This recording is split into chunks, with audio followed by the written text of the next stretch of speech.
বন্ধুরা, IPL 2026-এ KKR কি 250+ run করতে পারবে? লাস্ট সিজন কেকেআর ইডেন গার্ডেনের পিচ থেকে একদমই সাহায্য পায়নি। এই বছর সৌরভ গাঙ্গুলি থাকাকালীন কি আরও একবার ইডেন গার্ডেনের পিচ থেকে হেল্প পাবে? কেকেআর আমি কেন বলছি আরও এক নতুন বরুণ চক্রবর্তী তৈরি করতে চলেছে, আরও কিন্তু কিছু গুরুত্বপূর্ণ আপডেট দেবো, তাই অবশ্যই ভিডিওটা শেষ পর্যন্ত দেখবেন। এবং যারা চ্যানেল নতুন আছে সবাইকে একটা অনুরোধ করে রাখবো, যেহেতু এইখানে আপনারা খেলার সমস্ত রকম আপডেটস পেয়ে যাবেন, তারা অবশ্যই পাবলিক ভিউ কলকাতা চ্যানেলটিকে সাবস্ক্রাইব করে বেল আইকন প্রেস করে অল করে রাখবেন। তাহলে বন্ধুরা, সবার প্রথমে বলি আমি কেন বলছি কলকাতা নাইট রাইডার্স তারা আরও এক বরুণ চক্রবর্তী তৈরি করতে চলেছে। বরুণ চক্রবর্তী যেমন শুরু থেকে কেকেআর এসেছিল, তখন অত কেউ পাত্তা দেয়নি বরুণ চক্রবর্তীকে, কিন্তু সুনীল নারিনের সঙ্গে থেকে থেকে বরুণ চক্রবর্তী অনেক কিছু শিখেছে এবং বর্তমানে পুরো ওয়ার্ল্ডে টি-20-র 1 নম্বর বোলার বরুণ চক্রবর্তী। ঠিক একই রকম কেকেআর কিন্তু আরও এক নতুন মিস্ট্রি স্পিন বোলার নিয়েছে, সেটা হচ্ছে দাক্স কামরা। দাক্স তারও কিন্তু হাইট বরুণ চক্রবর্তীর মতোই, হাই আর্ম অ্যাকশন আছে, মিস্ট্রি আছে, কেউ জানে না। যদি তারও বরুণ চক্রবর্তীর মতো শেখার একটা ইচ্ছে থাকে, কারণ সুনীল নারিন নিজেই বলেছে যে বরুণ আমার থেকে অনেক কিছু শেখার চেষ্টা করতো এবং খুব তাড়াতাড়ি সে বুঝে যেত, তো সেই কাজটাই কি দাক্স করতে পারবে? যদি সেই কাজটাই দাক্স করতে পারে, কারণ সুনীল নারিন সত্যি বলতে আর এক সিজন হয়তো আছে, তো তার আগে যদি দাক্স কামরাকে তৈরি করে যেতে পারে সুনীল নারিন, আরও এক বরুণ চক্রবর্তীর মতো মিস্ট্রি স্পিন বোলার, ভাই কেকেআর কামাল করে দেবে। দাক্স তার মধ্যে পোটেনশিয়াল অবশ্যই আছে, কিন্তু আমরা সবাই দেখেছি যত বড়ই প্লেয়ার হোক, পোটেনশিয়ালওয়ালা প্লেয়ার হোক, আইপিএলে কিন্তু সবাই ভ্যাবাচাকা খেয়ে যায়। তো আশা করবো দাক্স তার যে মিস্ট্রি স্পিন বোলার, কারণ লেগ ব্রেক গুগলি করে তিনি, সবার এখন চাহিদা প্রচুর, তো অবশ্যই আশা করবো দাক্স কামরা তিনি কেকেআরের জন্য ভালো করবেন। এবং সব থেকে বড় কথা, সুনীল নারিন প্লাস বরুণ চক্রবর্তী দুজনেই আছে শেখানোর, তো অবশ্যই দাক্স যদি সঠিক শেখার ইচ্ছা থাকে, তাহলে কিন্তু কেকেআর ভালো আরও এক মিস্ট্রি স্পিন বোলার, এবং আমি শিওর যদি সুযোগ পায় তিনি অবশ্যই কেকেআরের জন্য ভালো বোলিং করবে এই সিজনে। কারণ কেকেআর থেকে একটা স্পিন বোলার নিয়ে আরসিবি চ্যাম্পিয়ন হয়ে গেল সুয়াস শর্মা, তো দাক্স কামরাকেও কিন্তু কেকেআর অবশ্যই তৈরি করতে পারে, এটা আমি মনে করি। এইবারে আপনাদেরকে বলি, লাস্ট সিজন কেকেআর ইডেন গার্ডেনের পিচ থেকে একদমই হেল্প পায়নি, এবং আমরা সবাই জানি এবং আইপিএল এর ইতিহাস বলছে, যেই দল নিজের হোম গ্রাউন্ডে 7টার মধ্যে 5টার কম জিতেছে, তারা কিন্তু কোনোদিন প্লে অফসে কোয়ালিফাই করতে পারেনি। লাস্ট সিজন কেকেআর নিজের হোম গ্রাউন্ডে 7টার মধ্যে মাত্র 2টোতে জিতেছিল, এবং লাস্ট সিজন আমরা সবাই জানি ইডেন গার্ডেনের পিচ নিয়ে প্রচন্ড কন্ট্রোভার্সি হয়েছিল। মানে ইডেনের পিচ মানে 230 রান, 250 রান আমরা ধরে চলুন।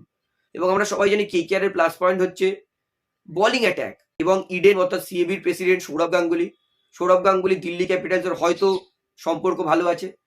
তো এরপরে কি সৌরভ গাঙ্গুলি এই বছর ইডেন গার্ডেনের পিচে হেল্প দেবে কেকেআর এর জন্য? সব থেকে বড় প্রশ্ন এটা। ইন্ডিয়া সাউথ আফ্রিকার ম্যাচের পিচ যদি ইডেনে পায়, কেকেআর অপোনেন্ট দলের ব্যান্ড বাজিয়ে দেবে, কারণ এই বছর কেকেআর এর পেস বোলিং বলুন, স্পিন বোলিং বলুন, ওয়ান অফ দ্য বেস্ট। আর ইডেনে ইন্ডিয়া সাউথ আফ্রিকার ম্যাচে যে স্পিন হয়েছিল অবিশ্বাস্যকর, সেই পিচটাই যদি কেকেআর পায় ইডেন গার্ডেনে আইপিএলে, অপোনেন্ট দল নাচবে। মানে ভাবুন, বরুণ চক্রবর্তী আছে, সুনীল নারিন আছে, অনুকূল রয় আছে, দাক্স কামরা আছে, কেকেআর খেয়ে নেবে। তো আমি কখনোই চাইবো না যে এরকম একটা পিচ যেখানে ব্যাটসম্যান ব্যাটিংই করতে পারবে, এরকম কোনোদিন চাইবো না। একটা ফেয়ার পিচ যেখানে স্পিনাররাও স্পিন পাবে, ব্যাটসম্যানরাও ব্যাটিং করতে পারবে, যেখানে 230 রান না হয়ে 180 হবে আইডিয়াল টি-20 স্কোর।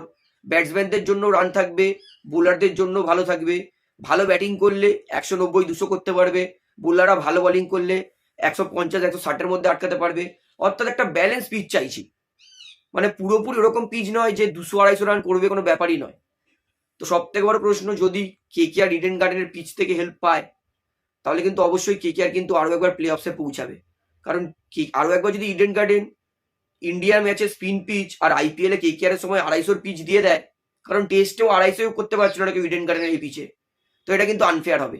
দেখা যাক, এখনো অনেকটা দেরি আছে, ইডেন গার্ডেনের পিচ কেমন তৈরি হয় তার আপডেট আমি আপনাদেরকে জানিয়ে দেবো। এইবারে বলি, অনেকে আমাকে প্রশ্ন করছে যে দাদা কেকেআর কি এই বছর 250+ রান করতে পারে?